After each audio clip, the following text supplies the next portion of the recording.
There we go. Hello and welcome back to the FCS Football Channel. And today we've got our second Euro 2020 watch along. Today we have got Belgium versus Russia.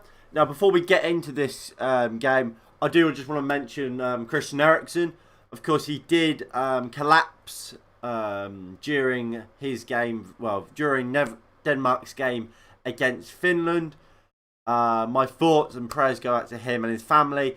The reports are that he is okay, he is stable, and he's in hospital, and tests are being done.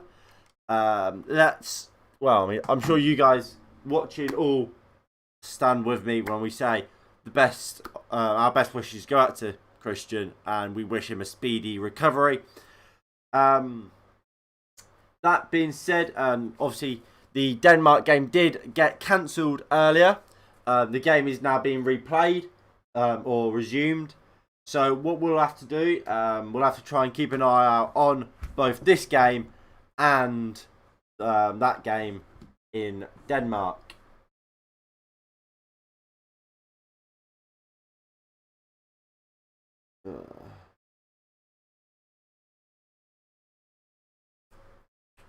So if we quickly just pop over to this screen, these are the starting lineups for both teams today. So for Belgium, it's Thibaut Courtois. It's a back three of Alderweireld, Derek Boyata, and Jan Vertonghen.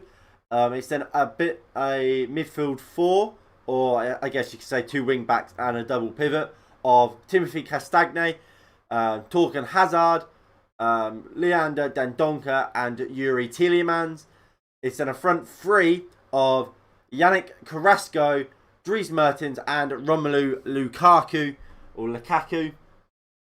Then for Russia, it's Shuin in goal. Matthias is it Matthias Fernandez? Mario Fernandez. Then it's, if this decides to load back up. No, that's not what I want. Come on.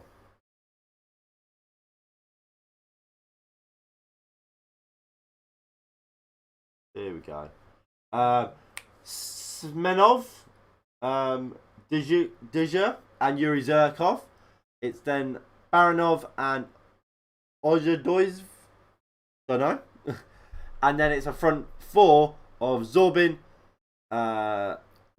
Zoyayev, Golovin, and Dizuba. On the bench for both clubs, it's Thomas Vermaelen and Eden Hazard, Mignolet, Sales, Munier, Jason Denayer, Christian Benteke, Nasser Chadli, Michy Batshuayi, Leandro Trossard, Jeremy Doku, Dennis Pratt, and it's a lot of Russian names. Do I know any of them? I know that Mira Chanuk, he's an attacking midfielder. Denis Cheryshev, left winger. Sobolov, Alexander Slobov, number 9. Oh, striker, isn't he? But I mean, look, I think we're all I think we're all expecting a Belgian win today, aren't we?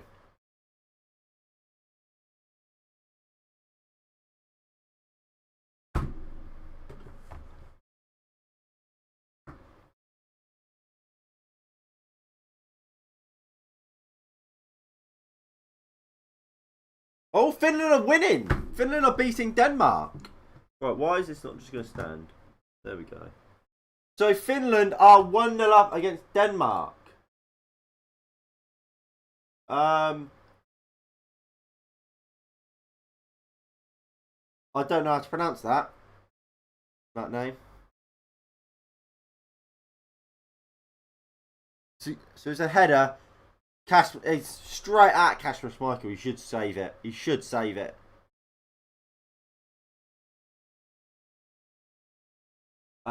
If we go on to load that one and get that game up. There we go.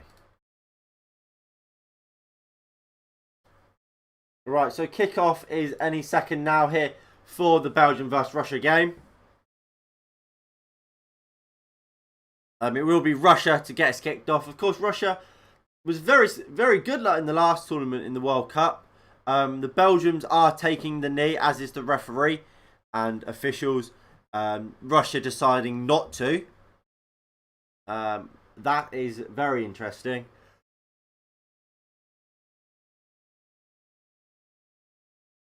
I don't know if Russia's held the respect band or not. But away we go here in, I don't know where we are actually for this game. But yeah, I'm looking forward to this game.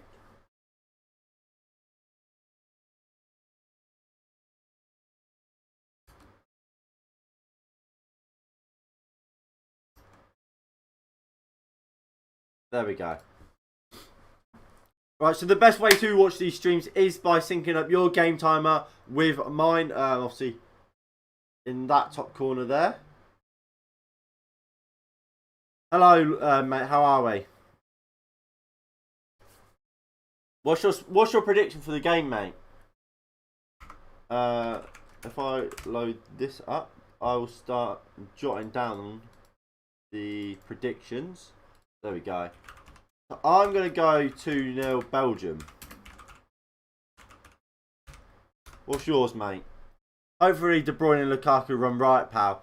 De Bruyne's not starting, mate. If I quickly reload that page, I can show you the lineups. These are the lineups, pal. So it's Courtois, Alderweireld, Dedrick Boyata, Jan Vertonghen, Castagne, Dendoncker, Tielemans, Torgan Hazard, Dries Mertens, Romelu Lukaku, and Carrasco. The Russians, they've gone for that. I tried to say their names earlier. Didn't go too well, so I'll probably just leave it for now.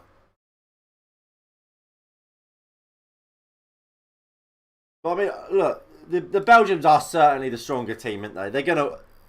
I think today, for them, it will be more of a case of how many will they win by, not if they win. Or at least that's how they'll go into this game believing. I believe. Of course, as I said earlier, in the Denmark game, my thoughts and prayers go out to Christian Eriksen and his family. His Danish side are currently losing 1-0 to Finland, and like I said, we will keep an eye on that game while the second half continues, I guess. I hope this is an attacking fest. Yeah. I don't know what to expect from Russia. I think we might see a similar sort of game plan as we saw from Turkey. Try and stop Belgium scoring and try and hit them on the break and maybe get a goal or so.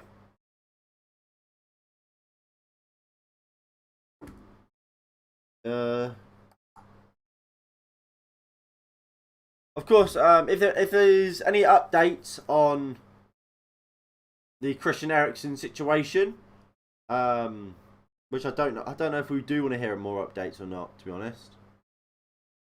Like, in a sense we do. We want to hear he's alright, but then at the same time, you don't want to hear something and then it turns out it's a bad thing.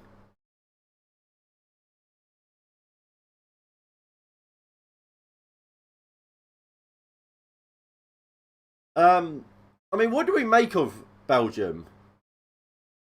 I don't really rate Roberto Martinez as a manager. So I always question how well they'll actually do at a tournament. But like, this could be the last chance of this kind of golden generation for them. You look at the back line particularly. It's really, really not as good as you'd think. I mean, you look at if we go over to their team, Alderweireld and Jan Vertonghen, their best days are way past them. Dedrick Boyata, he's a decent centre back. I don't think he's a world beater. Jason Denayer on the bench. Again, he's a good centre back. Is he a world beater? Again, probably not.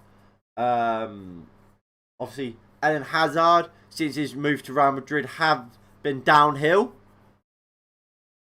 And the next major tournament, I don't see how you take a Alderweireld and you take a Vertonghen. And without them two, where is this Belgian backline? How good is it? Because since Roberto Martinez really took over, it's been a three at the back, hasn't it? And them two have been absolutely crucial to that. I think if Belgium face England, then England will win. I do agree, probably, to be honest. Belgium are better than us. But I think that's partly because we have a bad manager. Like, hold on, why is my camera going out of focus? Let me sort that. While I don't think Martinez is a good manager, I think exactly the same about Gareth Southgate. I mean, look, in the World Cup, Belgium beat us twice. Like, yes, I mean, in a sense, neither side was our best team, but they still beat us. They beat us in qualifying, or was it a friendly? So you've got to put some respect on Belgium, but I don't see how that back line is sustainable for the next two years. The World Cup, I mean, technically it's next year, isn't it? Really. So is Alderweireld and Jan Vertonghen really going to be at the level? Here comes the Zuba here though for Russia. Looks for the ball inside to their number 17, but it's out for a corner ball. Excited for Sancho. I certainly am. I don't think the deal will be official until after the Euros, or at least until England get knocked out of the Euros, or of course if we win it. But look, Sancho he's different gravy, isn't it? He's different gravy. Something we've needed and someone we've wanted for over a year now. So the sooner we get that deal over the line, the better, and sooner we can start looking at other transfers as well.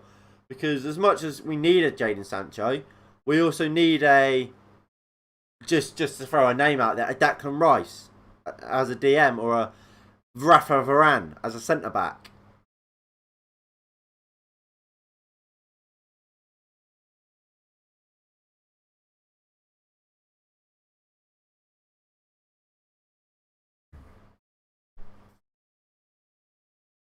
So by the looks of it, Denmark might have a penalty. I mean, I'm watching the Denmark game on on BBC iPlayer. Sorry, so I'm slightly delayed, but I believe we have got a penalty for Denmark.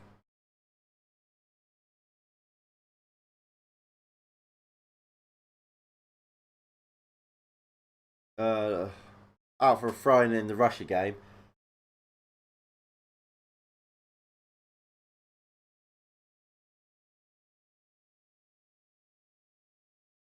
Right. I don't know. Well, like I said, I'm trying to keep an eye on the Denmark game, but I must be quite a way behind because we've got no penalty yet. We might get one here though. Ball out wide. Braithwaite. Good tackle. Denmark, they're just knocking it round, but I don't see where we're getting a penalty from. Ball looks to go into the box, headed to clear. Edge of the box, Delaney. Nice ball to Poulsen. And there's the penalty. Denmark do have their penalty. And I imagine this will be 1-1 now. Anthony Taylor has given a penalty to Denmark.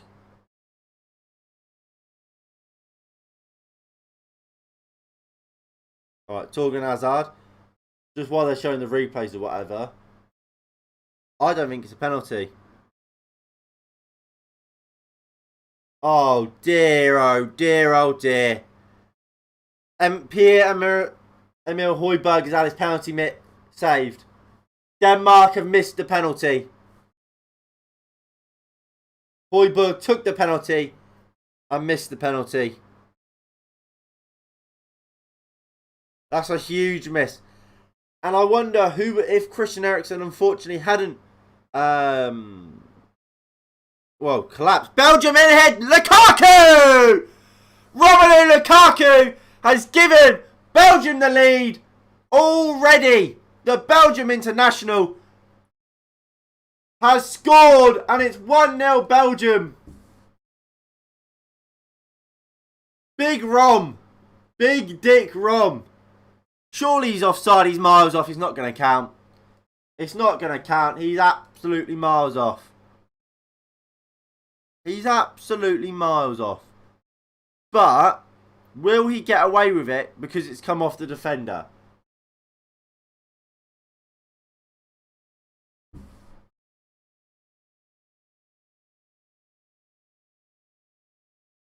I'll tell you what. If I go to my Euro fantasy football,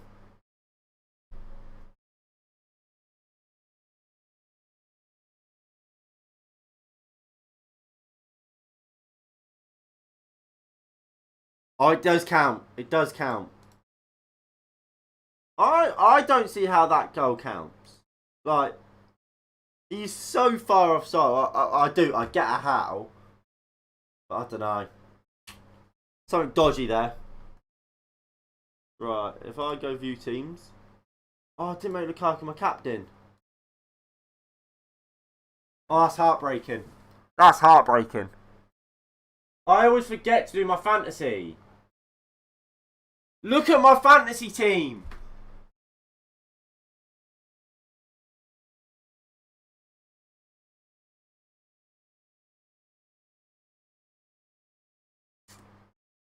I've got Herdecki on my bench. I've got Lukaku not as my captain. But I could have changed it. Meunier and De Bruyne obviously aren't playing. Oh, I fucked it. I fucked it. You twat, Finn.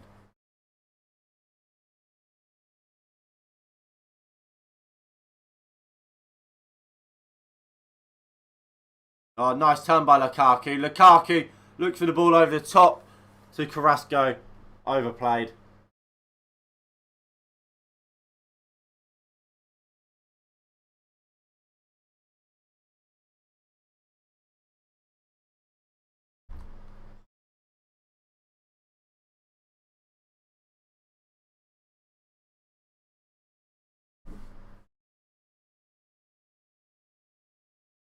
Long ball there from Russia. Deny wins the header.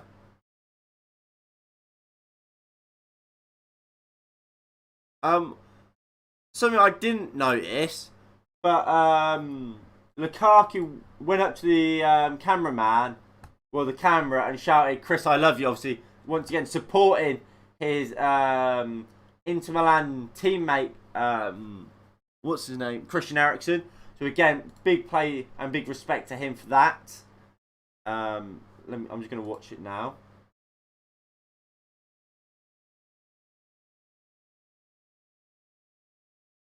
Here comes Russia. Good defending by Castagne. And Alderweireld is out for a corner for Russia. And to be honest, I think Belgium... I don't know how good Belgium are defensively from corners. But I imagine the Russians will be a danger from set pieces.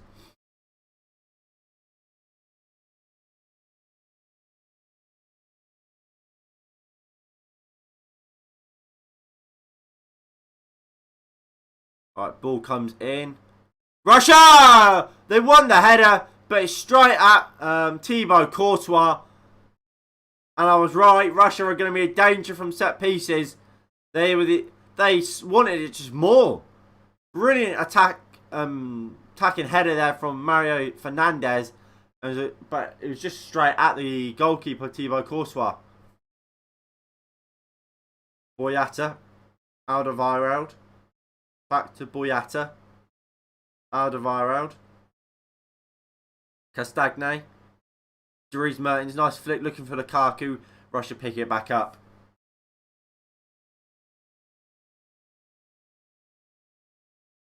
Long ball. And it's going to be out for a Belgian throw. There we go. It's been an good and exciting opening 15 minutes, hasn't it, in this Belgium game, which is good to see. We want to see entertaining football. We don't want to see boring 0-0s or defensive masterclasses from either side. And I think this early goal does mean you'd hope Russia will come out a little bit more. Maybe if Belgium get a second, then they will. Maybe Russia will be happy for a draw. I mean, I don't think there's any real doubt that the Belgians are probably the favourite for this group. I mean, this is currently the way the that Group B stands. Belgium obviously going top on gold on alphabetical, sorry. Then Finland, then Denmark, then Russia. Of course, when both games end, we'll see a true reflection on that that table. Chance here for Russia, fire wide. If I quickly find or go to the games earlier today. Of course, earlier we did have Wales versus Switzerland. That finishing 1-1 with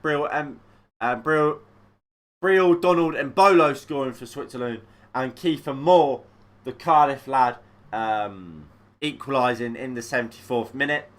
In a game which, look, they largely dominated Switzerland. Although, when Wales did have the ball, they did create chances. This is how that group is currently. So, Italy are top. Wales and Switzerland are level. And then Turkey are bottom. I don't know why Wales are above Switzerland, though. Surely they would be the other way around. I don't know.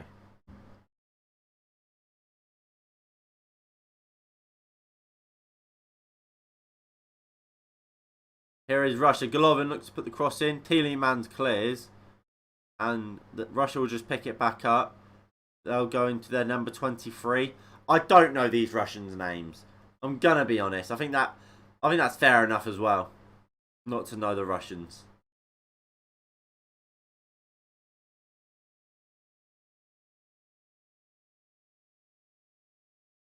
Right, so it's a throw to Russia. Oh, what a chance to Denmark! How has Yusuf Poulsen not found the back of the net? I think it was Yusuf Poulsen running into that back stick. How? Oh, it's amazing defending. It's absolutely terrific defending by the Finnish centre back or defender. And it's another corner for Denmark. I do know Arshavin. Yeah. I don't know what he's doing with his life now.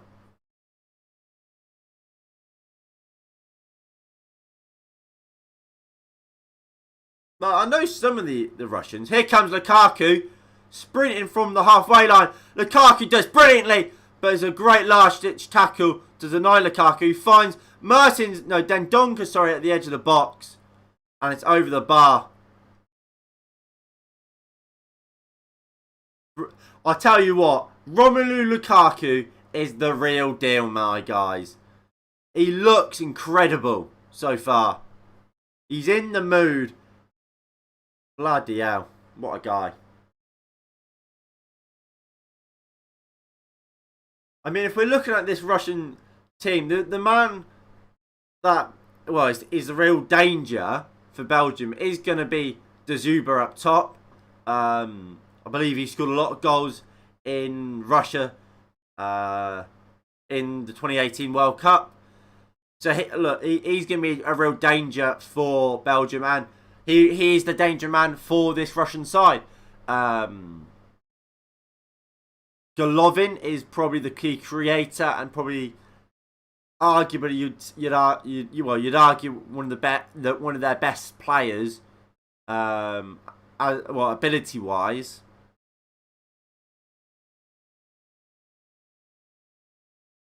But that's not taking anything away from the rest of this Russian side. I think the Russians are very much underrated. I think they are better than a lot of people do give them credit for.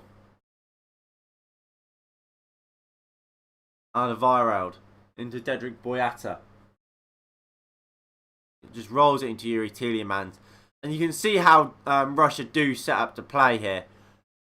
I mean, Yuri Tielemans just able to like walk it forward. Then Duncan now out to Alderweireld, able to really do the same.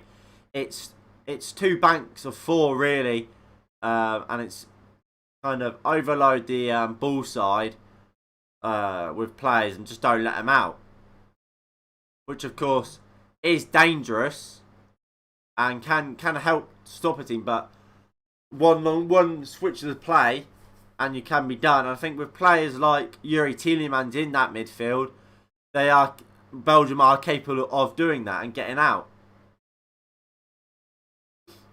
Tielemans going to Liverpool. Thoughts? Well, I prefer him not to. Yuri Tielemans is an absolute top player. I would have happily taken him at Man United when he went to Leicester.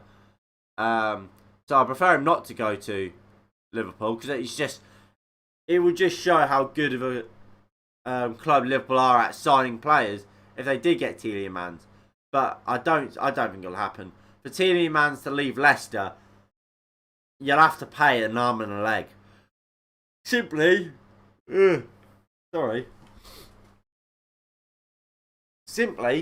Belgium don't need to sell. Not Belgium. Leicester don't need to sell. So why would they? Leicester, they've got a fantastic team. They've got a very good manager in Brendan Rodgers. And they've got owners that care about the club, loves the club, and invests in the club and the community. Leicester will only ever go up. And brilliant from Lukaku here. Bloody hell. Lukaku's in the mood, isn't he? Here is Carrasco. Then Donker looks to put the ball into the box. It's falling around. Chance! Great save by the goalkeeper. I don't know who it was with the chance. I think it might have been Thorgan Hazard. But it's a great save by the goalkeeper.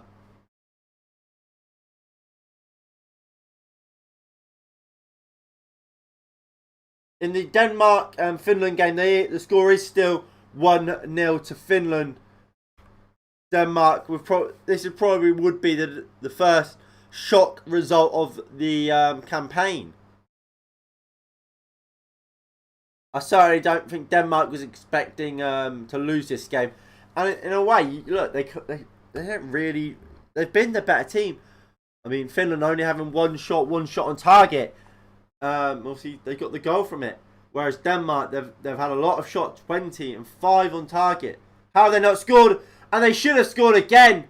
How have Denmark not scored there?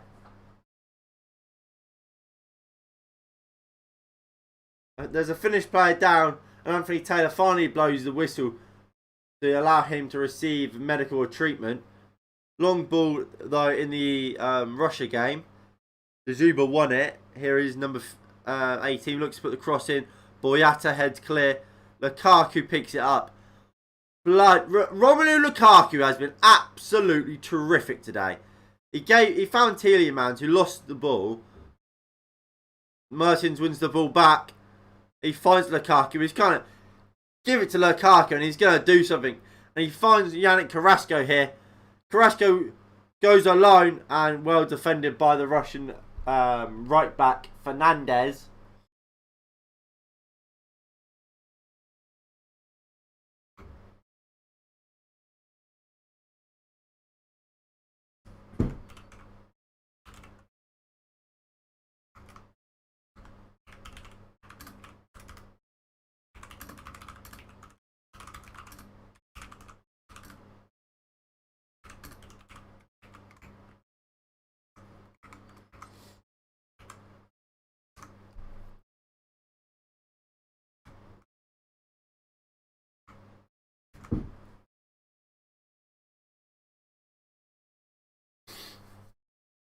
I mean,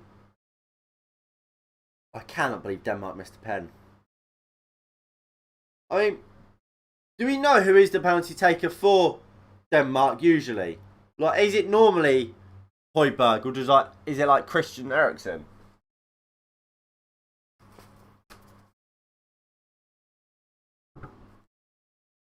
Oh.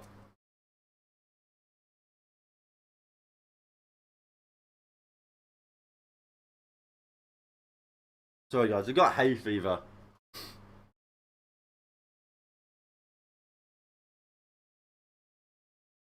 Here's that Lukaku goal again. It's a really nice turn and finish. Brilliant from Romelu Lukaku. But what will be disappointing for Russia? It's avoidable. It's very, very avoidable with just better defending. It goes through the legs of the centre back. What's Thierry Henry saying to Lukaku? So there is a player down here for Belgium. I don't know who it is.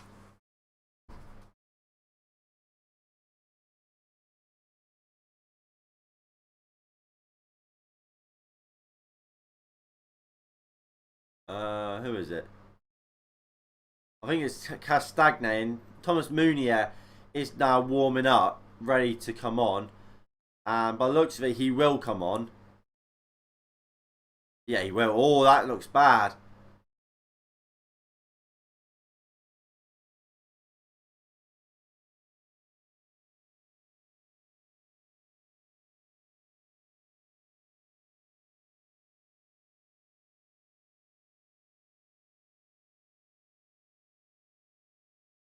He's taken one right to the side of the head, Timothy Castagne. And it doesn't look a good one. I feel bad for the lad. I feel bad for him. But here comes Thomas Meunier for Belgium. He'll come on now. Oh, sorry.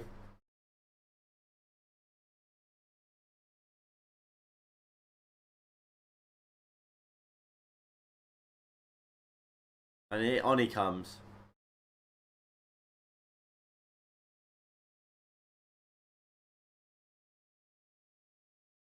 Hello, Lucy. Lucy, what's your prediction for the game?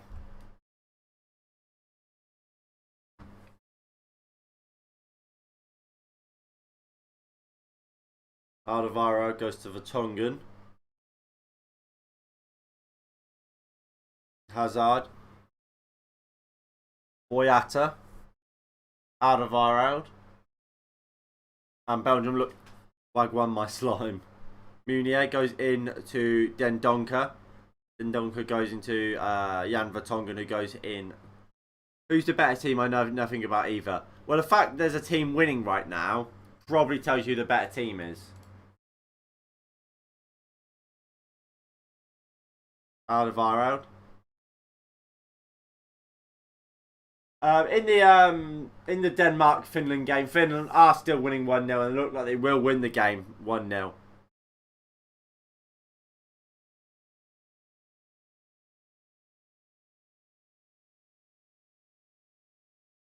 Zhirkov goes in to the Russian centre half. Again, I don't know any of the Russian players, so I would love to be able to tell you their names and whatever, but no. You shouldn't be saying that in a Man U. You wouldn't be saying that in a Man U game if the other team was winning. Shush you mush. Ah, Lucy. Great minds think alike. I also went 2-0 Belgium. It's always a Belgium. Alvaro over the bar. He went for a long shot. But it's over the bar.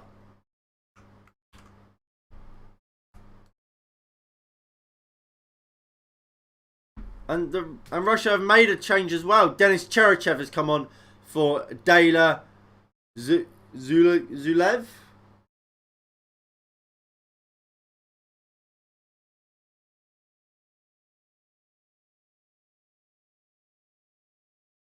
Why do you hate Ollie, mate? And we've heard the full-time whistle over in Denmark. Denmark 0, Finland 1. The first surprise of the tournament, with Denmark failing to beat Finland after what was an absolute dominant performance from the Danish international. Of course, that game will be overshadowed by the horrific scenes we saw in that game where, unfortunately, we saw Christian Eriksen collapse on the pitch and have to receive CPR and get stretchered off. The good news, of course, is that the reports are saying that he is stable and he is receiving treatment in a hospital, and hopefully he will be okay. I don't think we probably won't see him for the rest of the tournament, and I think he will be a big miss for Denmark. But some things are way bigger than football, and that is exactly it. Lukaku now has 60 more international goals than Anthony Martial, getting rid of the deadwood. Hope this helps. Well, Lukaku wanted to leave, didn't he? I agree, Lukaku. We shouldn't have let Lukaku go. But saying that's a bad thing on a Martial, for example, isn't really true, is it? Not a fair comparison to really make. Do you know what happened? You're saying 3-0 Belgium, Nico. Fair enough. Oh, I mean, Lord Jones. What was your prediction?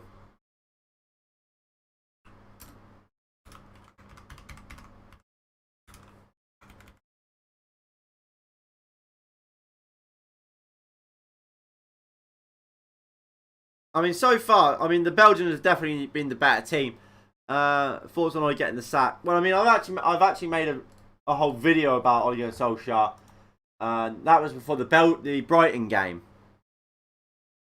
So I mean that will give you a better overview of my thoughts on Ole. I don't know if I'll be able to find it.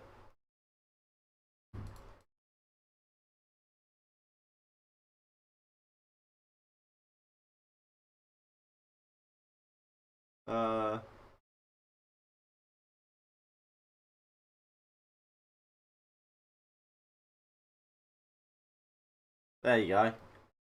On my channel, right there. If you want to watch that and find out my complete idea and thoughts on Ole Gunnar Solskjaer and what have you, that video would be best. But apart from that, I can't really say too much. If I speak, I am in trouble. Do like him? Don't like him? Ole Gunnar Solskjaer. Call him Ole Gunnar Glazer. I don't agree. You have to, like, people will go about Ole Gunnar Solskjaer because of some of the things he said in support of the Glazers, but Mourinho said the exact same at times when he was at the club. I believe it was just for the FA Cup final. He backed the Glazers. But it's different. It's different when you're in a job compared to when you're not in a job. If Ole Gunnar Solskjaer knows he's not a big name, really, is he? He's got 1 year left on his contract as well. Good chance here for Belgium. Meunier! Thomas Meunier scores! And it's Belgium 2, Russia 0. Awful goalkeeping from Belgium. But look who's in my fantasy team.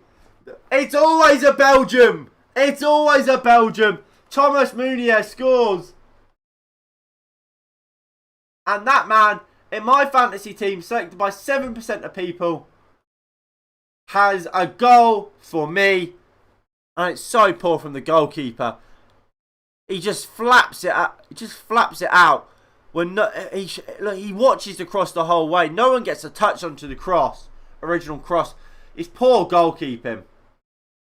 Yeah, I mean, it's quite a long video, but it's kind of somewhat in depth into my actual thoughts and opinions without me just going for a straight up, oh yeah, I believe this, and this. I've actually given reasons why and whatever. But I mean, my fantasy team is in the mud because of Lucas Hrdefsky. Can't believe I didn't play him. 13 points. Oh, what a shocker I've had. Right. No offence, BBC. I don't want to watch Pointless. Go away.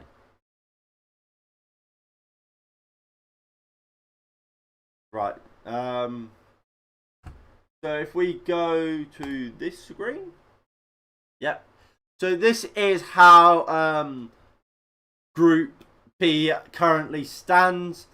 So top is going to be Belgium, of course. I mean, right now, of course, they're now winning this game 2-0, not 1-0 like this table says. Then Finland, then Denmark, then Russia.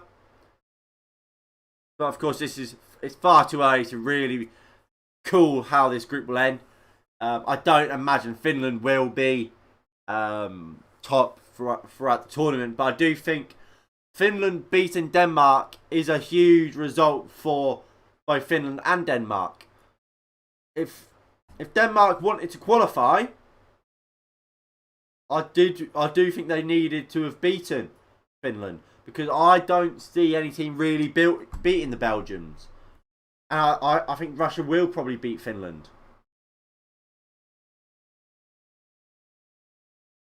Unless, I guess, Denmark get a draw against Belgium and then beat Russia. It's going to be interesting, isn't it? Thoughts on Goldbridge? I agree with some of the things he says. I disagree with some of the things he says. There's not much more than that. Like, he says his opinion. He has a big following. I don't blame people. I watch some of his stuff. I think, yeah, I think he's entitled to his opinion. I don't agree with everything he says. I think at times he can be a bit biased, but I think so can everyone.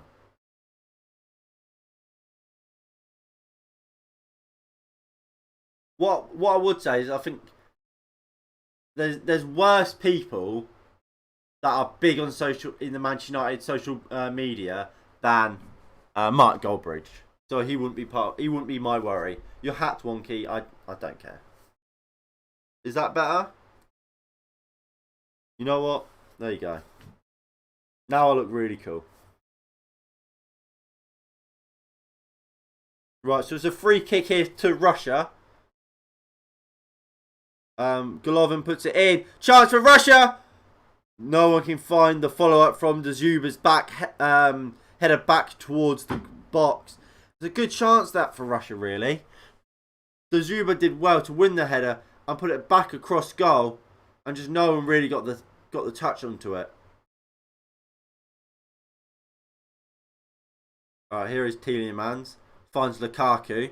Great touch by Lukaku, and he just drops it into Dendoncker. Dendoncker goes out into Hazard, into Carrasco, back to Hazard. Ugh. Nah, keep it like that. You look super swag. I know. I know I did. Tielemans. Dendoncker. He goes out to Vertonghen. Finds Carrasco. Carrasco into Dendoncker. Alderweireld. Looks for the ball inside but can't. And yeah, Toby Alderweireld will just pick the ball up, won't he? Yeah, there we go.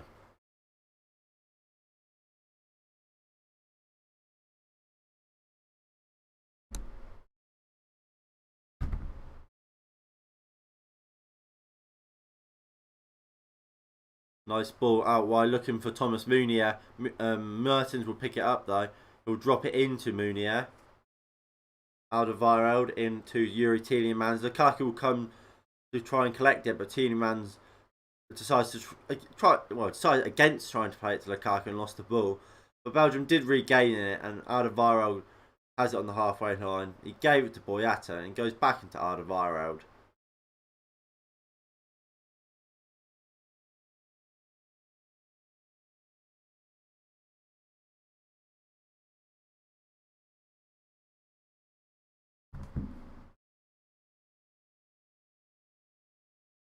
Boyata.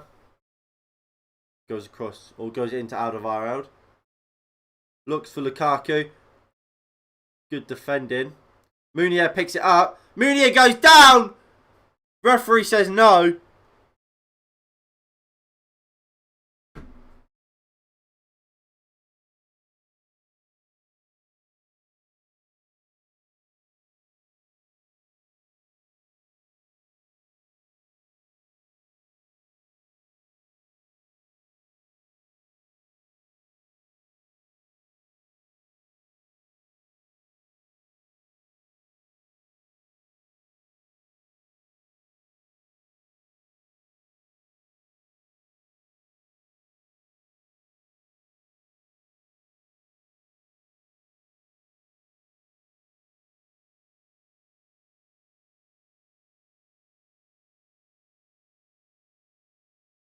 Is that not a... I can't tell that's a free kick or not.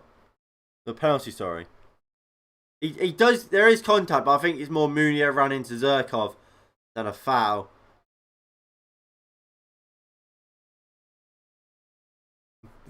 Peter Walton's now having a chat. I don't care about Peter Walton, to be honest.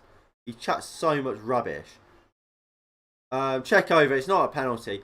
I don't get the point of Peter Walton ever being on BT or, well, I guess he's on ITV now, because he never disagrees with the officials. The official could make the worst call in the world, and Peter Walton will still go, yeah, I think the referee was right there. No, he was fucking wrong. That's literally your point, the point of view, to tell us, that if the referee was right or not. Carrasco, Thorgan Hazard, Lukaku.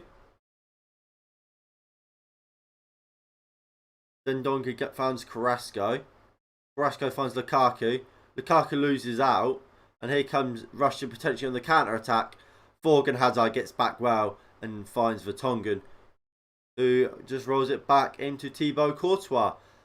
And look, this has been a very entertaining first half from Belgium. I think they will probably go into half-time 2-0 up. I don't see how they score a third. But Russia have got another substitute coming on. What? What's going on? Why are Russia making another sub?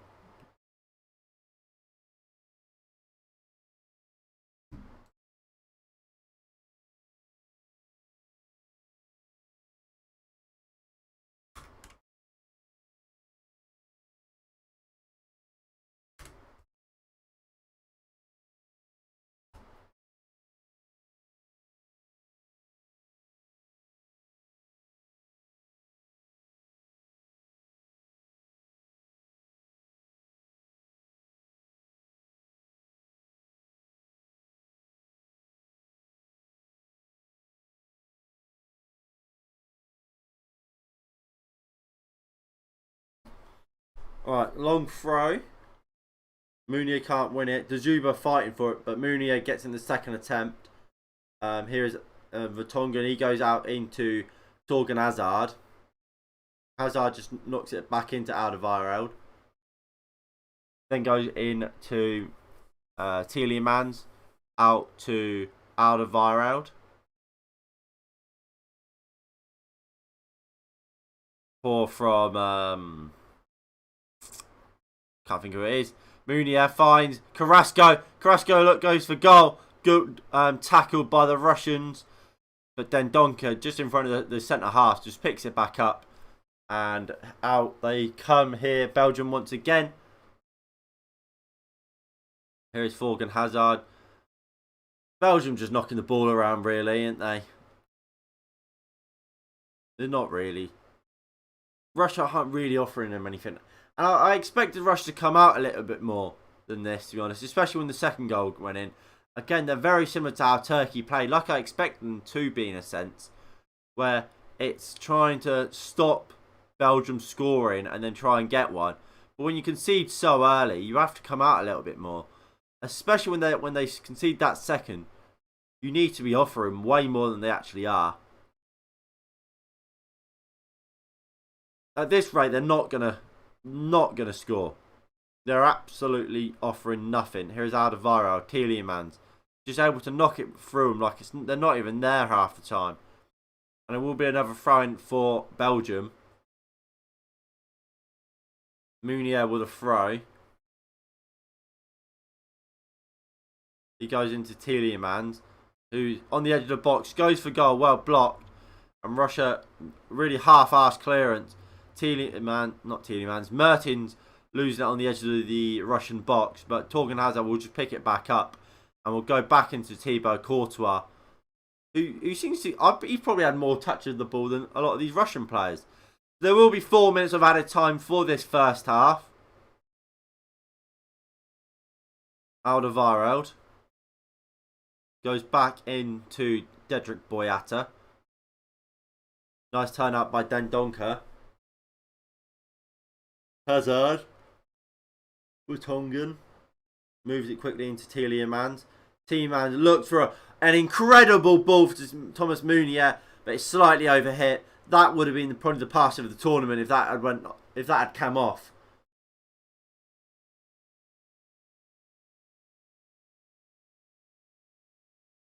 But it is going to be a goal kick to Russia. I think this has been a good opening 45 minutes and a good start to the Belgium's campaign.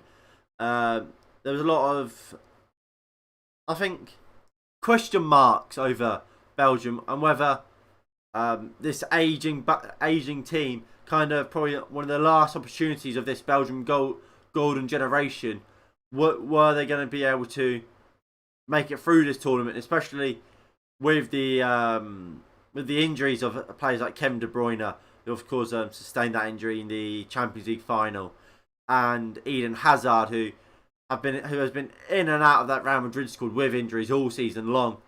But it looks as if they're going to be absolutely fine. They look good.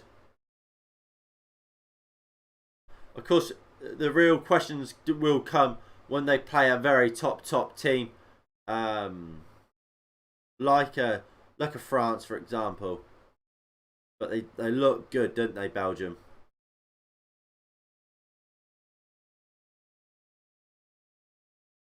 Carrasco does absolutely brilliantly there. How has he still got the ball? I don't know. Here is Yannick Carrasco. Carrasco! Unlucky. So close from Carrasco. Maybe he should have passed it there. He did so well. He seemed to refuse to pass the ball. I think it wasn't a bad effort, but I don't know.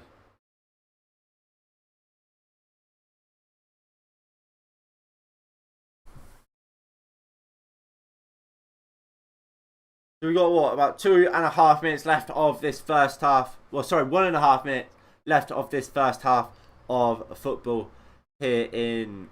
Where is this game being played? Is that Russia? In Russia, in the Gazprom Arena, or I'm not gonna try and pronounce that, so I'll just use the sponsored name.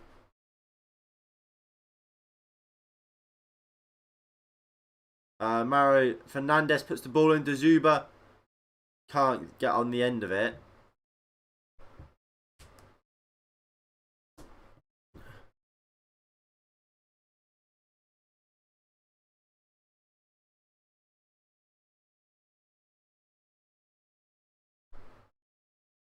Right, Torgan Hazard with a throw.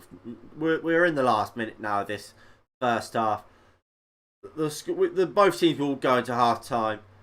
It'll go into half time 2-0, won't it? Belgium will be very happy with their first half, scoring 2 goals. They can now probably afford to take some of their better players off. In the likes of maybe a Lukaku, a Tielemans, maybe a Torgan Hazard. I'm just trying to think of the sorry. I'm just trying to think of the players that are going to be playing a lot of games this tournament, and I think someone like a Torgan Hazard will be one of those players. So maybe you do want to try and take him off, because in a wing-back role, he's going to do a lot of running. But that is going to be the end of the first half. As we've said, both teams going into the break. Well, we go into the break at 1-0 to Belgium. Right, so we'll just flick that back to 20. There we go. So it's been a good first half for the Belgians, as I said. I think Martinez will be happy with his team's performance so far. It'll be interesting to see how they get on, though.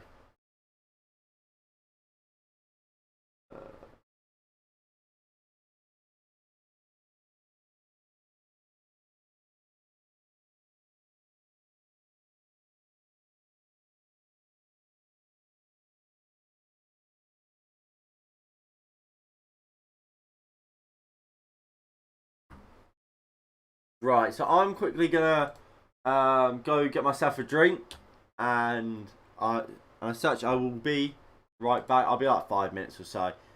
So when I get back, what we can do, we'll have a little we can have a little chat about the game, of course, and I mean, we'll talk about, I don't know, our predictions for the tournament, something like that. I guess we can have a think about it, but most importantly, I'll be right back. I'm just going to get my drink.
Right, I'm back.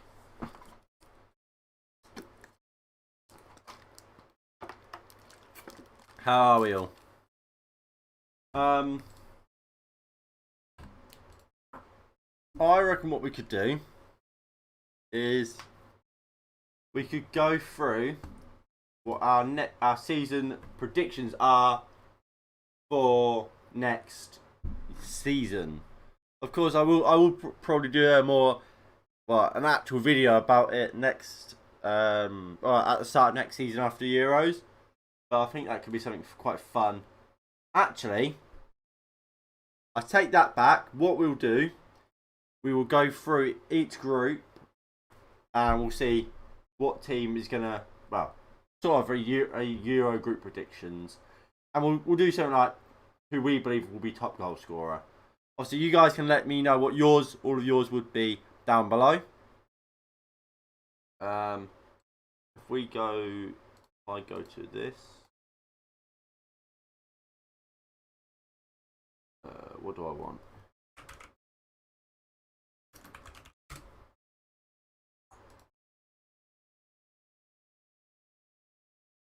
Of course, we'll do that one. There we go. That fits. Right. So, how do I see that group going? Well, Italy will still win it, won't they? I mean, from what we saw of Turkey, I expected a lot more from them. I have to say, I did expect a lot more from Turkey than what we've seen. I reckon. Well, yeah, Italy will win it. Switzerland and Turkey, I would say probably second and third. I wasn't that impressed with Wales. With Wales, I don't think they have that thing about them like Turkey do, where I do think Turkey could defend all game and nick a goal. I don't really see Wales really being able to do that. Well, at least as well and efficiently as the Turkey or the Turks. So I'm saying Turkey finishing third, Wales fourth, Switzerland second. Group B, it's a weird one. I don't see how Finland win it still. Denmark could actually get 0 points now, or 1 point. I'm gonna say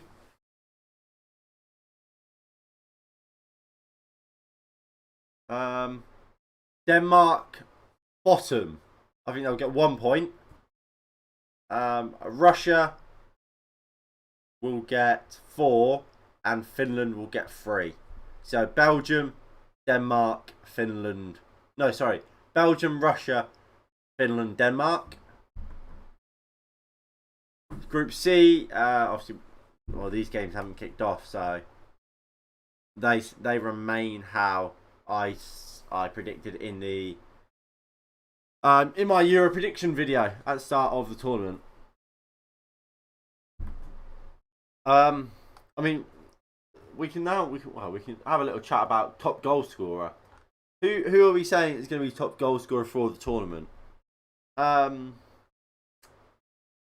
me, you've got to look at obviously Lukaku. Obviously, he's got his goal. He's already got a goal today. He was always going to be one of the firm favourites to be top goal scorer. A Harry Kane. I don't think you can cross out Cristiano Ronaldo. Maybe even like someone like a Bruno Fernandes. Obviously, he scores a lot of goals from midfield. Who else? Mbappe, a Griezmann, a Karim Benzema. We don't know. Well, we assume France will probably play, like they have in their friendlies with front three of Mbappe and Benzema as the two number 9s, and someone like with Antoine Griezmann at number 10. And if that is the case, Mbappe and Benzema or Mbappe and Giroud will get a lot of chances and probably will get a couple goals. I don't really see Germany having someone who gets loads and loads of goals. Maybe Timo Werner finds form, but that's unlikely, isn't it? Really. Um, Netherlands obviously they got Depay, but I don't think Netherlands are that great. To be honest, I think Frank de Boer really limits them. Ciro Immobile, he could get a couple goals. It took Lukaku 10 minutes of football to match Martial's international goal record.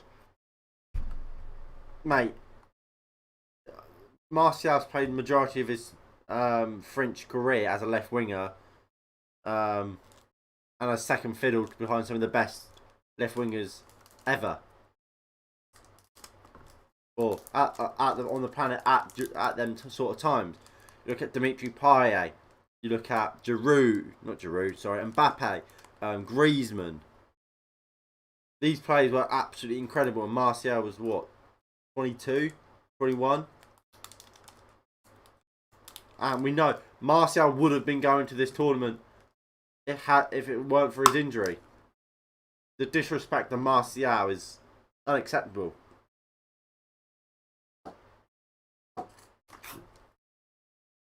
There's a reason he was our top goal scorer last season, and was our player of the year.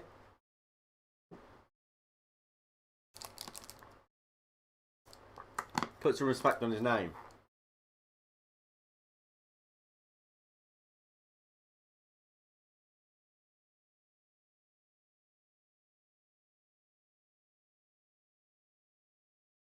Right. By the looks of it, we might be back.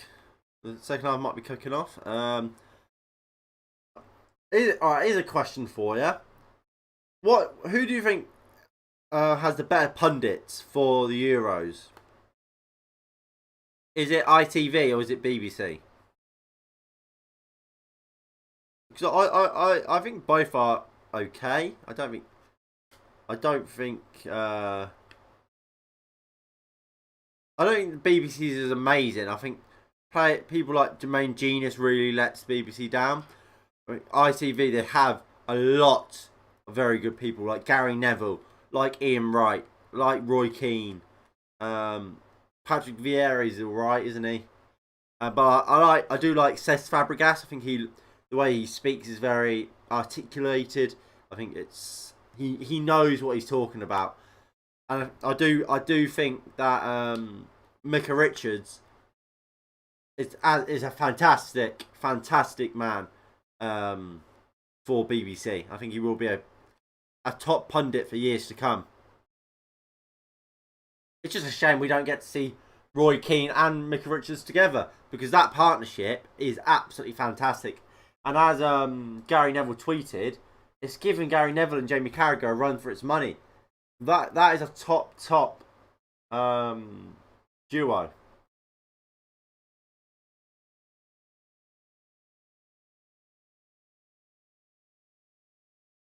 Right.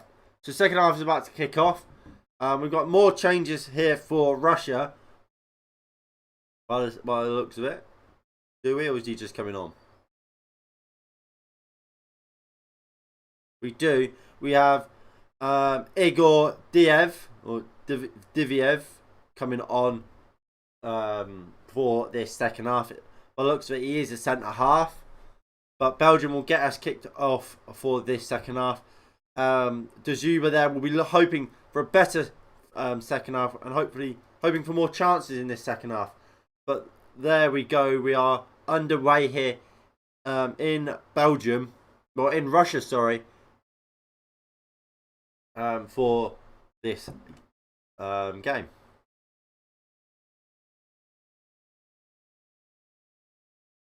Here comes Russia straight off the bat. Shot. Wover. Massively Wover. Poor shot.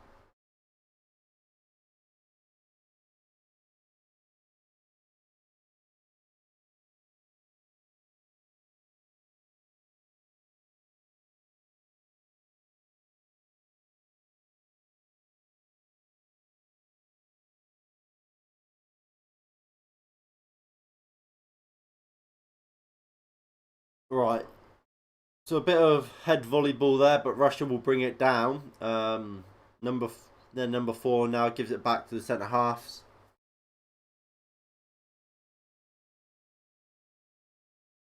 Right, they'll knock it down the line, looking for Mario Fernandez, who's chasing. He's galloping, but Torgan Hazard does well to cover and see it out for a throw-in for Russia. Mario Fernandez will take the throw-in. It's not been the greatest of performances by Russia. I expect them to be a lot more attacking in this second half. Having gone into half time 2 goals down, if they want to get anything from this game, they need goals. And they weren't looking like they were going to get a goal, playing like they were in that first half. They need a little bit more quality on the ball and just take a bit more care with it. Not BBC. What, do you prefer ITV then?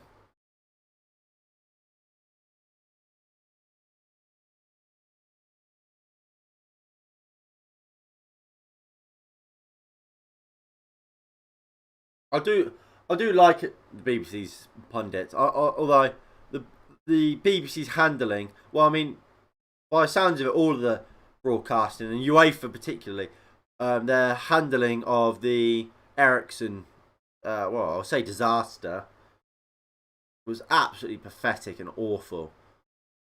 Like I said earlier, it was almost as if it was like some EastEnders special, like cut into like Ericsson on the ground, showing him getting CPR. Apparently, I mean, I didn't see it, but there was shots of him being using a defibrillator as well. Like, what on earth are they planning or playing at? Not just that, cutting to videos of his wife crying, thinking at that time quite easily could be thinking my husband may die. It was an absolute shit show. And while yes, the actual live broadcast from the game is UEFA, and it's important not to get confused between them. Obviously, BBC have brought the rights to use the UEFA broadcast of it, but it is technically UEFA's. They still could have cut away from it. They still could have left. Well, stop using the broadcast, but no. Instead, they decided let's keep playing it for the world to see. It was awful, just simply awful. But I mean, going back to on a slightly happier note, going back to this game, Russia are piling some pressure onto Belgium. But Belgium will get hold of the ball here for an offside call on, by the looks of it, the Zuba. Might have been a foul.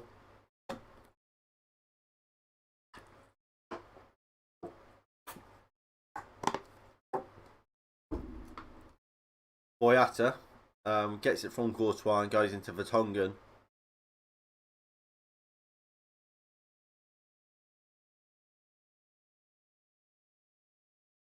Tielemans can't pick it up.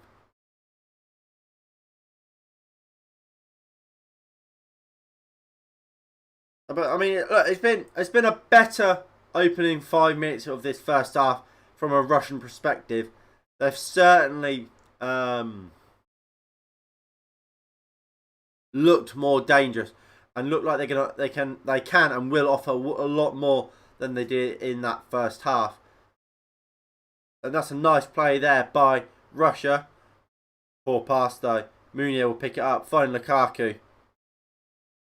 Munier.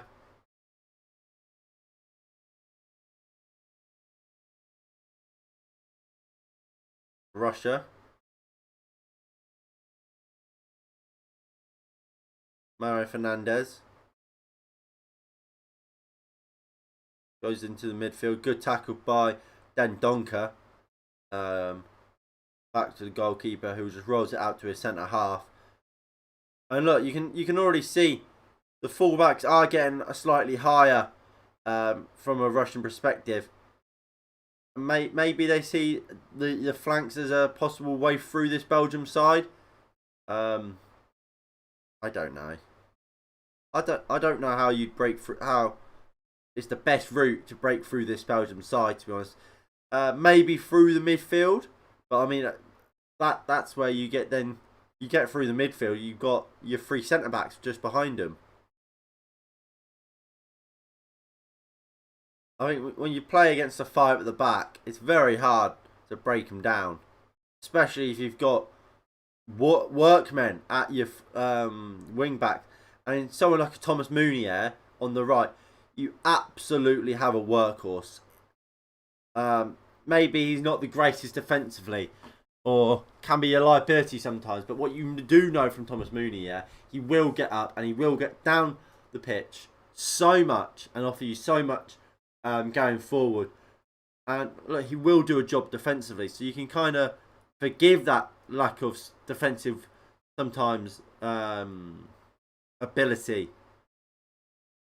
I mean, he hasn't had too much of a problem here today, has he? Here is Carrasco.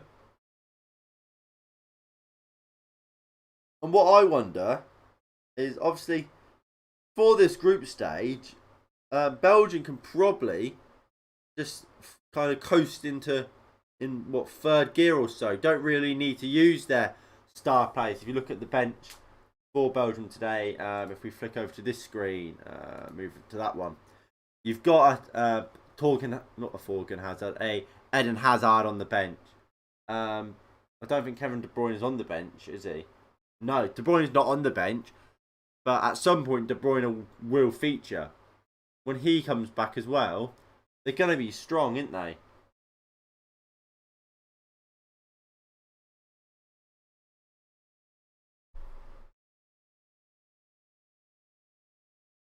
Go back to that screen. Yeah.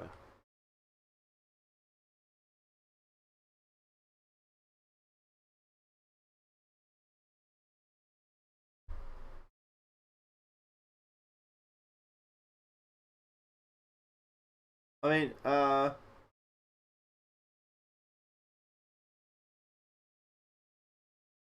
that's hello Fortnite Suite. So that's the picture of Timothy Castagne.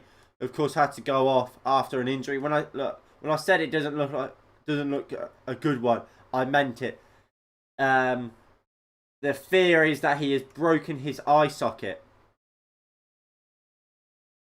which I believe is a similar injury to the one that Kevin De Bruyne actually sustained. I didn't think it looked like a good one, and it certainly isn't. So, as always, I wish him a speedy recovery. It's not a good thing to see, is it?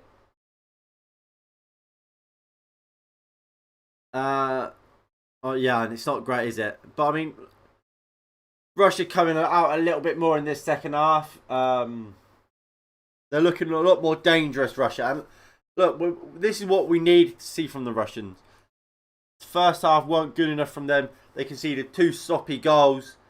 And that more than anything will be the thing that annoys Russia. Not the fact that they are 2-0 down. The way they happen. 2 very avoidable goals. Where, for me, they're both mistakes. The first one from the centre-back, letting the ball go through his legs in the fashion that it did. It's unacceptable. And then the second goal, the goalkeeper, for me, shouldn't just be pushing that out and parrying it back out into the danger zone. He should be getting hold of it. Did you see Ericsson? Yeah, I did. And, I mean, I've commented on it, saying, look, we wish him a speedy recovery. I thought the handling of the situation from UEFA and the broadcasters was shoddy at best and absolutely shambolic at worst. How they thought, or why they thought, oh yes, let's just continuously show Eriksen on the ground, getting CPR, and that was acceptable. I don't know. Like you said, the reports are now that he is fully awake, fully stable. He's been speaking to members of his family. Look, if they are true, absolutely brilliant. And I think the medical staff there, the doctors out on hand, absolutely fucking brilliant. Absolutely world class from them. They were so quick to make sure he was all right and possibly save his life. And I mean, at the same time, look, it's not something we often do here, where we congratulate and praise officials, especially English officials. But I can't think of his name. The bald English referee. Is it Anthony Taylor?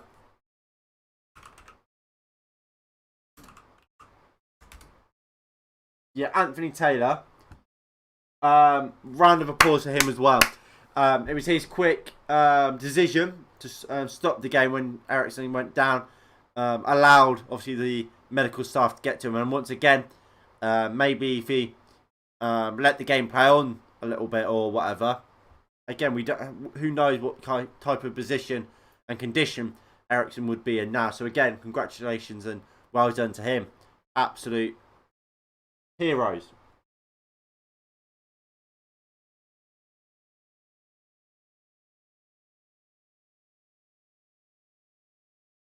Alright, and on a slightly happier note, here comes Russia on the attack. Zuba.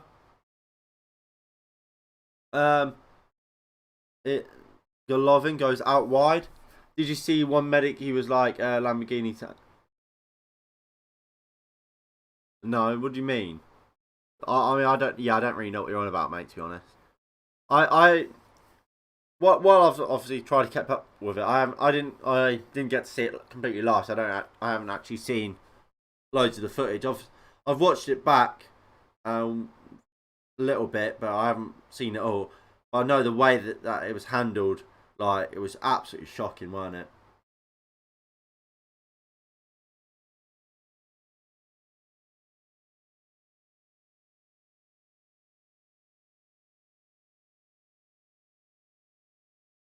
Also, respect to one medic was fair enough. Rightly so. Rightly so. What I will say as well, respect to the Denmark players who, like in the face of adversity, they pulled through, didn't they? I mean, Kajar, I believe, braced his neck, Eriksen, and like made sure he weren't gonna choke on his tongue or so he could breathe properly. Kasper Schmeichel just showing his captain, his leadership really. I believe he was partly responsible for building a team wall around Eriksen and the medical staff, blocking the site from the cameras, from the fans, because for all that they didn't know what kind of type of state he was in. No one did. Yeah. So big round of applause to all of them. I mean, I don't think we'll see Christian Eriksen for the rest of the tournament. If we do, brilliant. Unfortunately, I don't think we will. But if we look, some things are bigger than football, isn't it? Aren't they? And that is certainly one of them.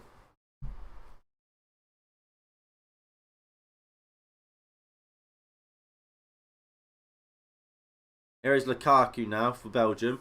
He goes out to Thomas Meunier, goes back into Lukaku, who looks to slip his man but can't.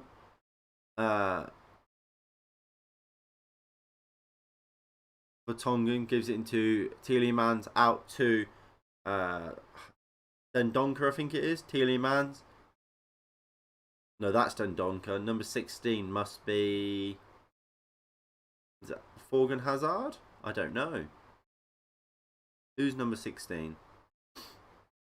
GG to the Denmark lads, yeah. I mean, unfortunately for Denmark, they did end up losing the game 1-0 to Finland. With, of course, Pierre-Emerick Højbjerg missing a penalty. But like I said, I don't think the Danish will really care. Of course, they're disappointed to lose. But I think the fact that, as we said, by all accounts, Eriksen is in a stable condition now. That matters a lot more than losing that game of football.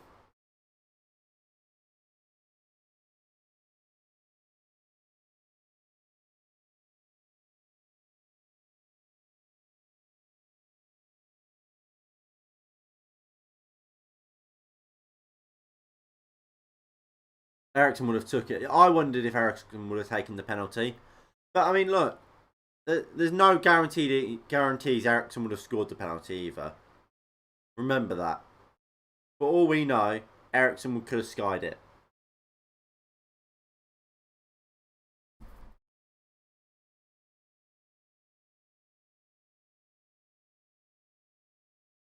Right, so here is Belgium on the attack. Tielemans finds Meunier, goes up to Dries Mertens, finds Lukaku. Lukaku finds Mertens again. Meunier looks for Lukaku down the line. Good defending by the Russian international, but it's out for a goal kick. I seriously doubt we'll see Eriksen for the rest of the tournament.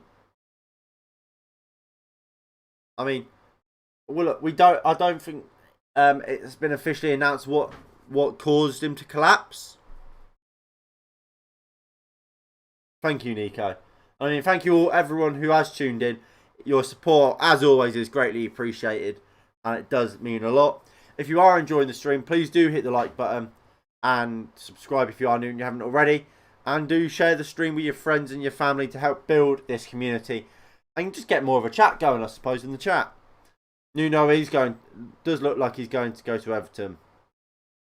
Was it actually a heart attack though? Is that just what the rumours is?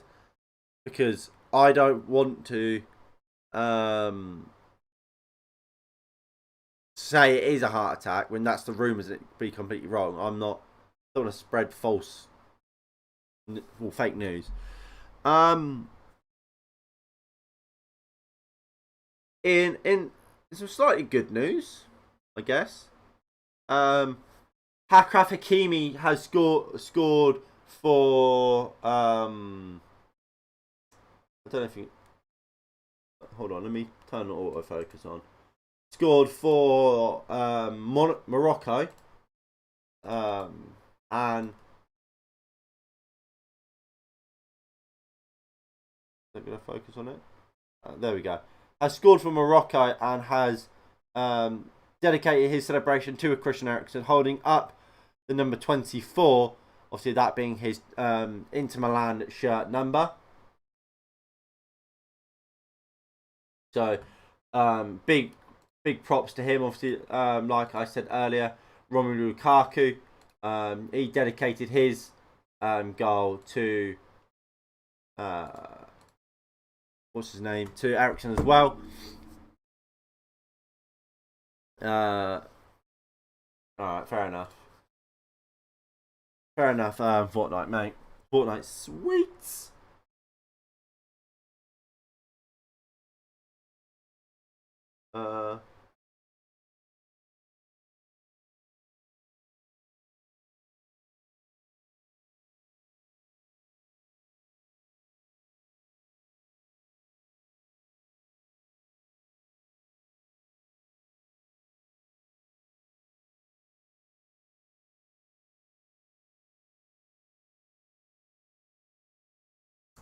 Where's this?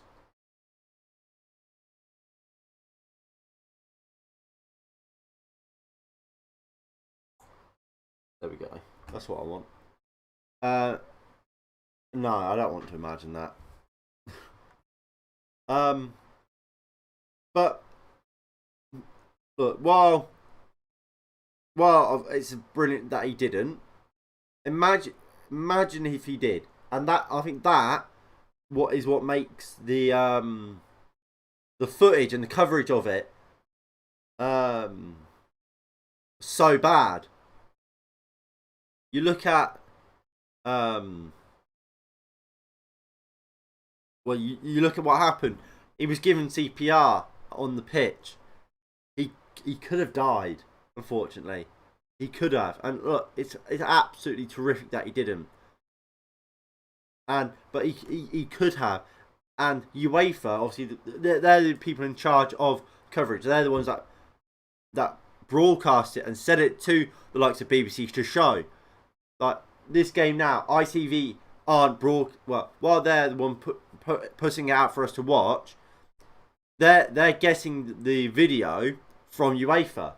UEFA are the ones in charge of the camera angles of this, that, and the other. And UEFA are the ones decided. Oh yeah, let's show Eriksen on the ground. Let's show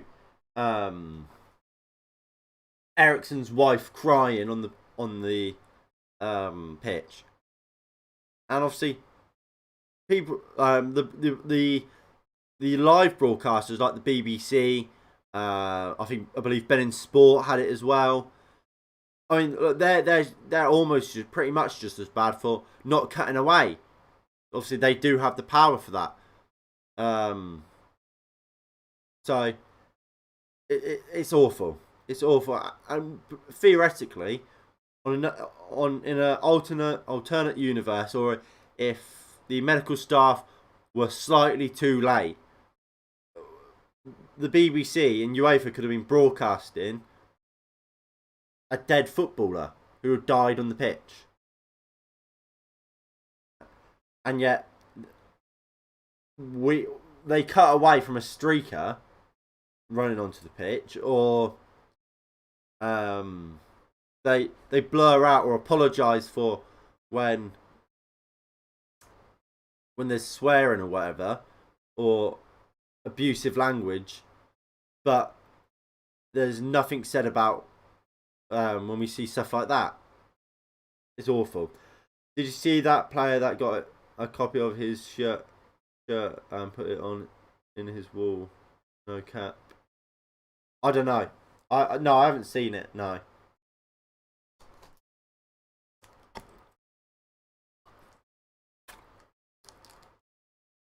No, I mean, I've since the actual thing happened, I've just been kind of, I've been busy. I've eaten. Obviously, I had this game to watch and coming up, and I was just waiting on news about it. So I haven't actually seen a lot of the coverage about what's going on around that, apart from obviously the fact that it has happened. Yeah, and again, yeah, you're right. Big credit goes out to the Danish medical staff, and not just the medical staff, the Danish ones, any medical staff who was on at the scene. They did a fantastic job, and by all accounts, he will hopefully be able to play football again, unless something else comes out. He looks like while it may not be at this tournament, he should be hopefully be able to play football again, and he is a world-class footballer.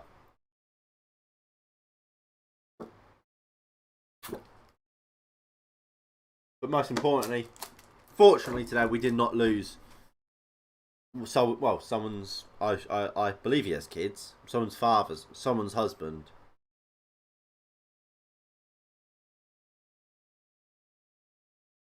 But look, we'll stop talking about Christian Eriksen and the Denmark game, and we'll actually try and focus a little bit more on the Belgium Russia game, the game we are meant to be covering today.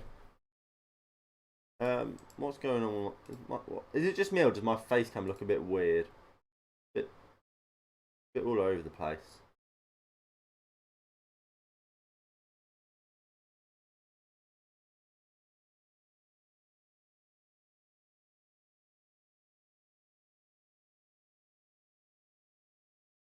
There we go.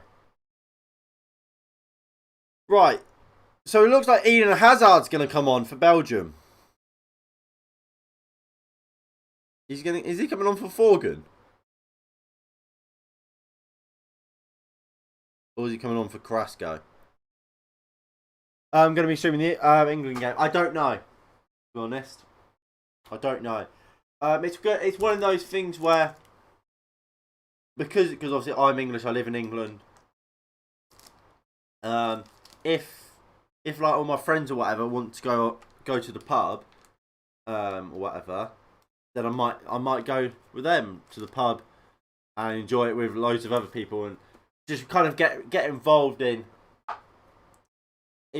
stuff like that, because it's not often you get to experience stuff like that, especially after the year or two we've had and with COVID and not being able to go out and see people. But look, if I'm not doing any of that, I will certainly be streaming it. If I'm watching it at home, I will be streaming it. If I'm going out to watch it, then I can't, can I?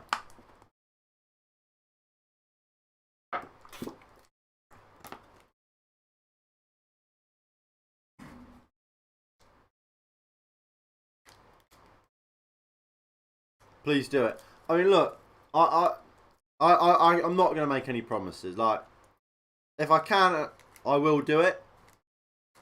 But I can't. I'm not going to sit here and say I'm definitely going to do it, then not do it. You get what I mean? Like, if I do it, obviously you guys will know. If I don't, I don't. But I mean, look, I do plan to do some Scottish games for you. Obviously we've got Scotland versus Czech Republic. It's tomorrow. Right, ball down the line. Right, goes back to Thibaut Courtois.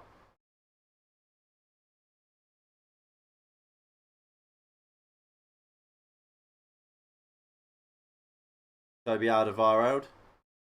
Out to Jan Vertonghen. Yes, thank you. I mean, I actually have a reason to watch the Scotland game as well, because they're obviously in our group. So I actually need to know what's actually going on with Scottish football. So, but yeah, I should hopefully be doing the Scottish game. Who should I be looking out for in the Scottish team? Obviously, I know players like Tierney, Robertson, Che Adams.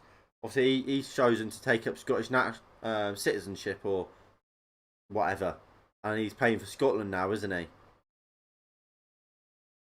But is there anyone that I might not know that I should be looking out for?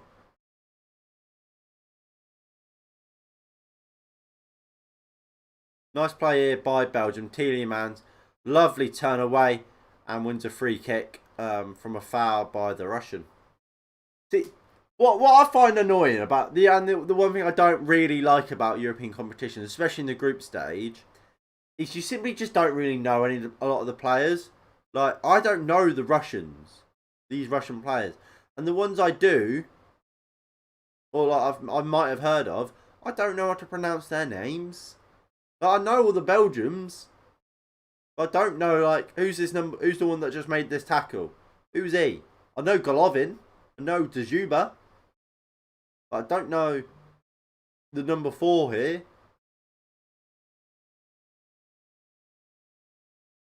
But, I mean, we're back in the halfway line with Russia and their centre-backs. They're just knocking it around and hit the back here. Not really trying to go forward or whatever. Nice chip into the middle. Mario Fernandez. Into the number 7. Nice ball in to, I think is it Miracek? He does really well here. Good tackle by Dedrick Boyata. Just at the death. And they look to play it out here. Carrasco, can he get the better of number 14? No, it's a good tackle and it's out for a throw-in. We've got about 15 minutes left of this game. The final game of this group. Well, for the first round of games of this group. Belgium, if the score stays how it is, will go top of Group B on goal difference. Obviously scoring 2 goals and conceding none. And Russia will subsequently go bottom.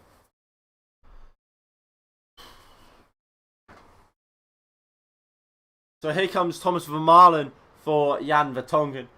I'm quite surprised Jan Vertonghen, Thomas Vermaelen actually still plays football. Where is his Jan Vertonghen play now? How is he still in the squad? And I think that substitute probably says and confirms what I said. He plays in the Belgium league. Probably confirms what I said. At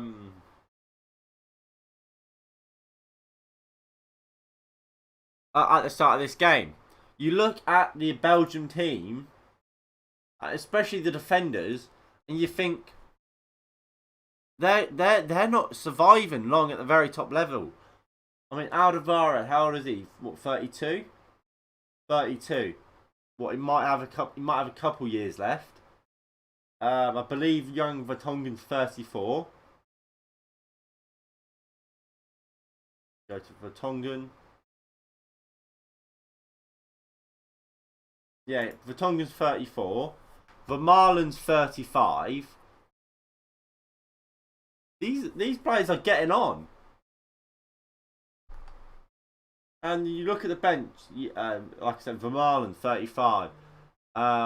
Jason Denayer, I mean, he's heading into his peak of his career now, isn't he? I think he's about, what, 26? 25.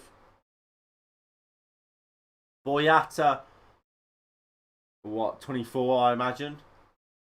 So he's fairly young. Boyata's 30?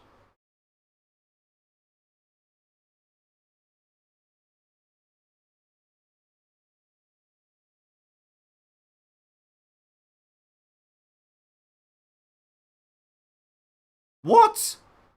Since when was Dedrick Boyata 30? I thought Boyata was young.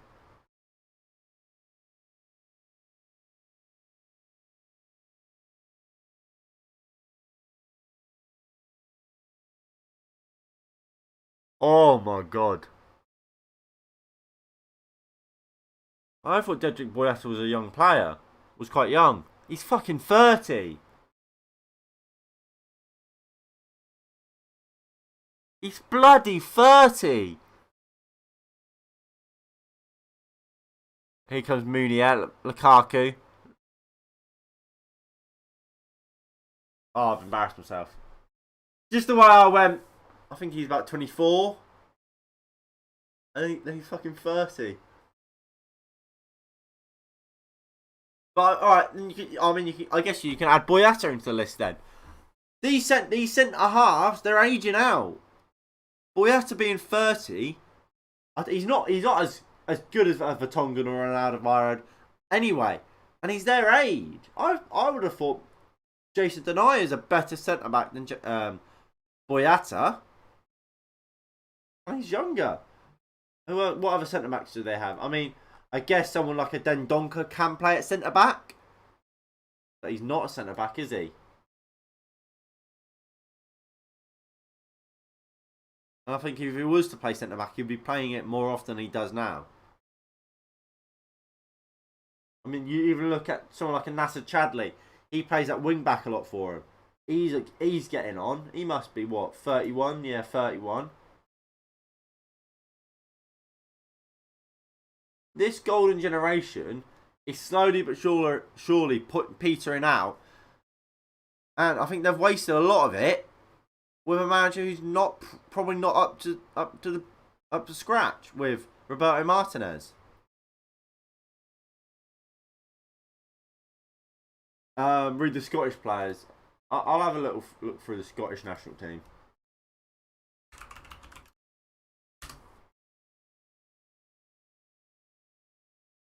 So Che Adams, he's alright. He's pretty good. Robertson's is good. Lindes Dykes, is he any good?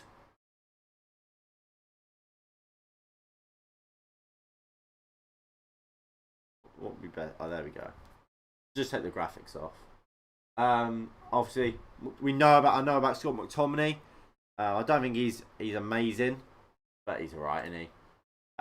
Kieran Tierney's good. McGinn's very good. Billy Gilmore, he's alright. Jack Hendry, who's he playing? Is he Rangers? No, he's paid. He's Scottish. He's Celtic. Oh no, he's Scottish. He's Celtic. Grant Hanley, I don't think is great. David Marshall, he's all right. Callum McGregor, meh. I like Ryan Fraser. Liam Cooper, he's a decent centre back. I like Stuart Armstrong. Ollie McBurney, I don't think he's very good at all. Ryan Jack, he had a good season, didn't he? John Fleck is a good player. Callum Patterson, he's a shithouse. I don't know if these are all the players going to the Euros. I mean, it's all right. I don't want to say it's amazing, but I wouldn't say it's absolutely terrible. Mounier puts the cross in, headed clear by the Russian international.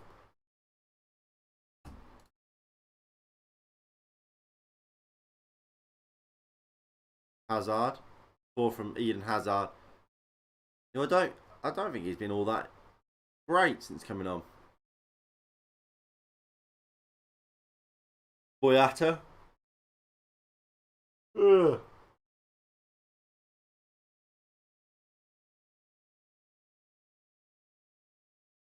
Thibaut Courtois goes across to Alderweireld. Nice ball inside. Loses it out. It's going to be a free kick to Russia.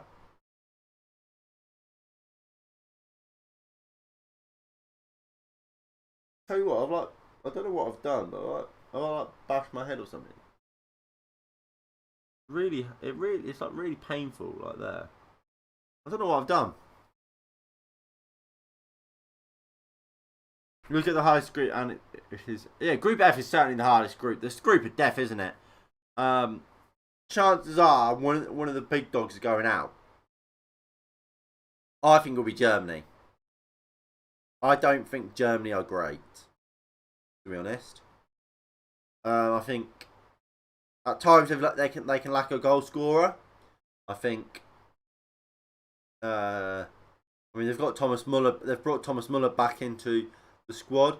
I mean, it's been a couple of years since he's played for Germany consistently. So how well he'll get on, we don't know.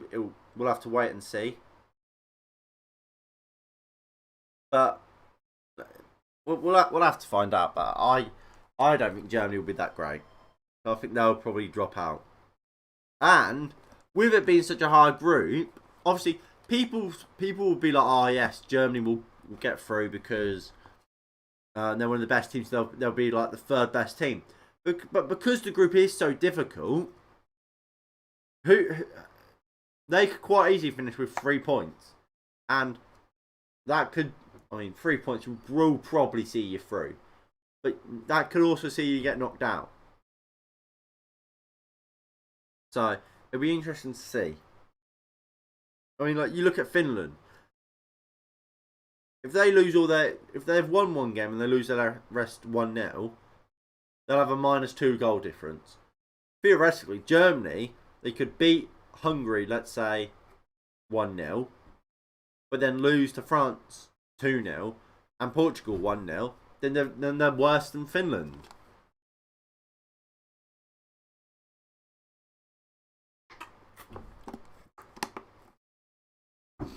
So, what is Group C? Quickly, Group C is Austria, Netherlands. Yeah, it is. Although I don't think it's a walkover. Still, I think. I don't think Austria are great. I'm going to be honest. I think Austria, they go into a major tournament. They've got a lot of hope. They've got a lot of ambition. I think they've got a decent little squad there.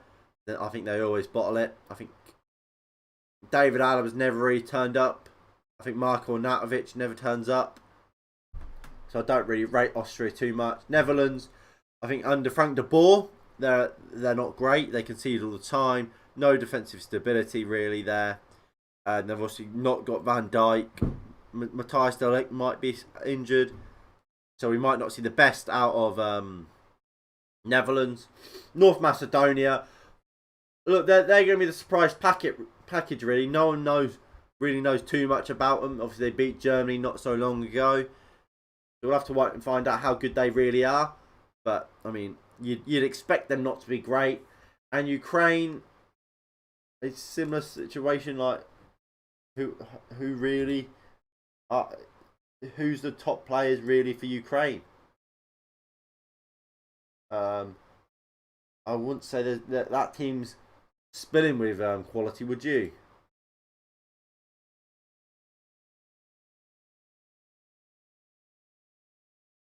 But look, I mean, we've got about 5 minutes left of this game.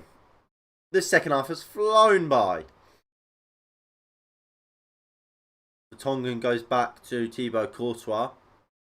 Courtois goes in to Alderweireld. Nice ball into Leandro Dendoncker. Goes in to Eden Hazard, who's played off the right in the second half. Interestingly. Unless they've gone kind of like a two up top. Let me look at what changes have they made. Oh, they brought Dennis Pratt on. Yeah, who's kind of playing off the left. Dennis Pratt, isn't he?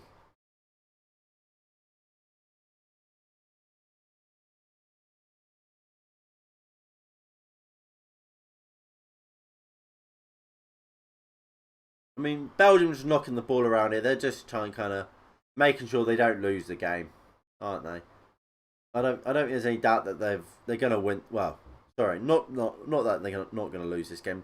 Make sure they keep a clean sheet and kind of look. If you're keeping the ball, you're not chasing it. So you're reserving energy.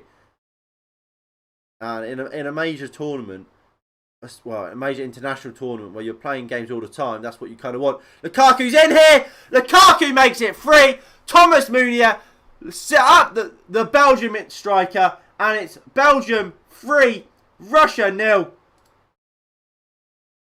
And the Belgium has a second of the game.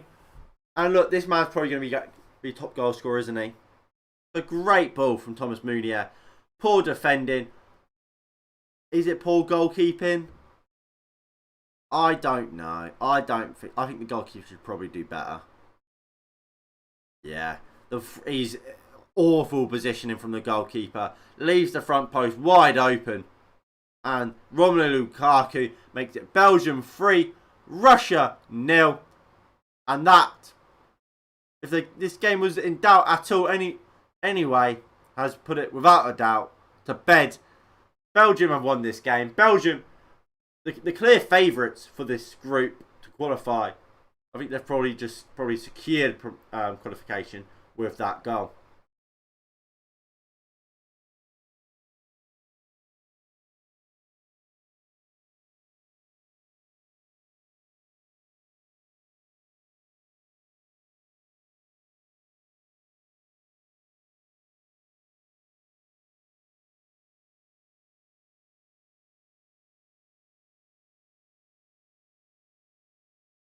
Right, long ball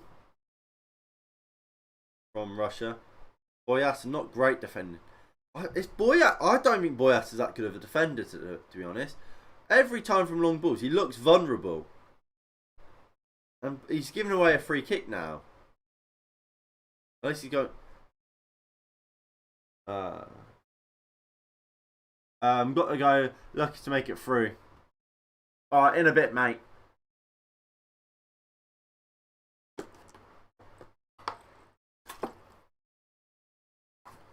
Thanks for tuning in, my guy. Right, so we're going to have 2 minutes of added time. And Russia have a final chance, really, you'd imagine. Probably the last chance that they have to find the back of the net. And it's Golovin and Mianchuk standing over at the attacking midfielder from, is it Spartak Moscow?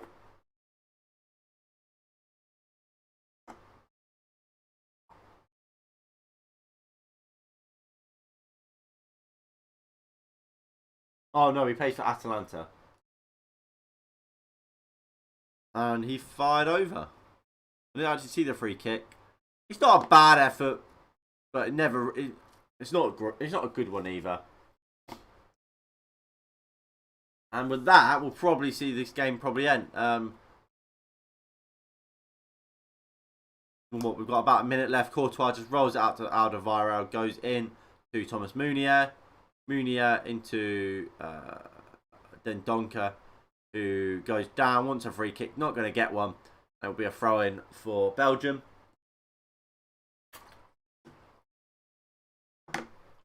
Now, what I will say is Belgium are a good side. I think, again, they've proven that tonight. Are they good enough to win this tournament? I would argue no. I think you need a good manager to do something like that. When you've got nations like France, and I don't think Belgium have a good enough of one.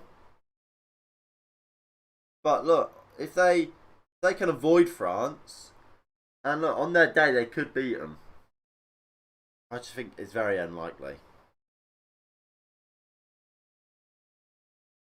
Tielemans. And time's ticking. And there we have it. The final game of Group B for this for the first set of games is over. Belgium have won it. 3-0. Goals coming from Romelu Lukaku and Thomas Meunier. Lukaku getting a brace and Thomas Meunier getting one for his day trip. And I think that probably sets up Romelu Lukaku to probably become top goal scorer for this tournament, to be honest. I think if you look at if I can get this game up,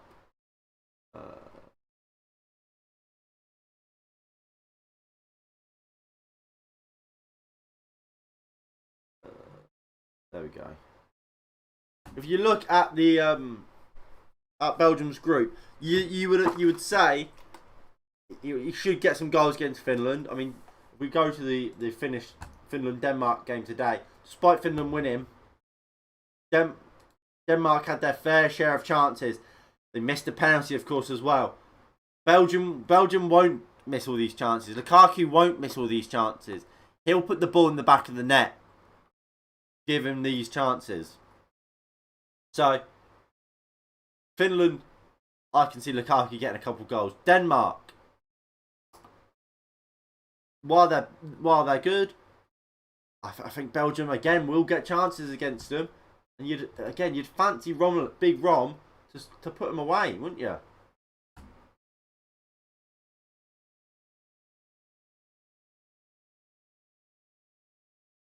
But look, that is the way the cookie crumbles, isn't it? But look, thank you all for tuning in. Hold on. There we go. So thank you all for tuning in for the watch along of the Belgium Russia game today here on in Euro 2020. If you did enjoy, please do hit that like button below and subscribe if you are new and you haven't already. Well, actually, before I say that, what games will we cover? What games shall I be doing tomorrow? Tomorrow we have England, Croatia. We have Austria, North Macedonia. We have Netherlands, Ukraine. I might be doing England, Croatia. If I'm in, I'll be doing England, Croatia. If not, then we're probably looking at Netherlands versus Ukraine at 8 o'clock. But look, we'll obviously have to wait and find out. But like I was saying, thank you all for tuning in. If you have enjoyed, please do hit the like button below. Subscribe if you are new and you haven't already. And please do share the channel and the streams with your friends and your family to help build this community that we've got going here. I think it's a great community, and I hope you guys all think that as well. Like I said, thank you all for watching, and I will see you all in the next one in a bit. Peace.